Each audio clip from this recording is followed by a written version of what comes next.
جو اللہ کا حق نہ ادا کرتا ہو، راہ خدا میں خرچ نہ کرتا ہو، اور تیسرا فرمایا فقیر جو تکبر کرے، غرور کرے، حسد اس کے اندر ہو، وہ سب سے پہلے جہنم میں جائے گا۔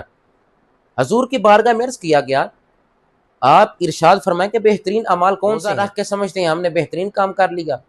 حضور علیہ السلام کی بارگاہ میں عرض گزاری کی گئی، آقا ارشاد فرمائیں بہترین اعمال کون سے ہیں؟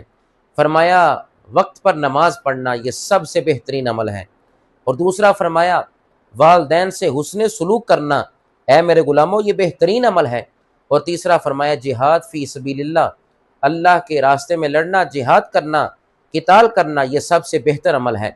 حضرت عبداللہ بن عباس آپ سے مروی ہے، کریم آقا علیہ السلام نے لشکر بھیجا، جہادی لشکر، تو وہاں پر حضرت عبداللہ بن رواحہ بھی موجود تھے۔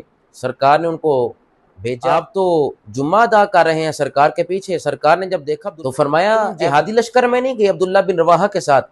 تو عرض کیا آقا کہ میں یہ چاہتا تھا کہ میں آپ کی مائیت میں، آپ کی سنگت میں نماز جمعہ ادا کر لیتا۔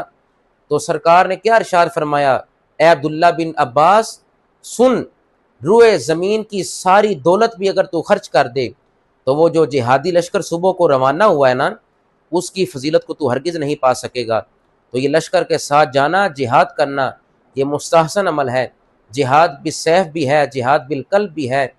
اور یہ بات یاد رکھیں کہ جو جہاد کرتا رہتا ہے اللہ اس کو اپنے راستے کی ہدایت عطا فرما دیتا ہے۔ پروردگار عالم اقوام عالم کی خیر فرمائے اور ہمیں جہاد بالسیف، جہاد بالقلب کی توفیق عطا فرمائے، اور جو مجاہدین ہیں اللہ ان کی حفاظت فرمائے، جو سرحدوں پر ملک پاکستان کی حفاظت کے لیے اپنی جان کو ہتھیلی پر رکھ کے کھڑے ہیں، اللہ ان نوجوانوں کی بھی حفاظت فرمائے۔ پاک فوج، پائندہ باد، پاکستان زندہ باد۔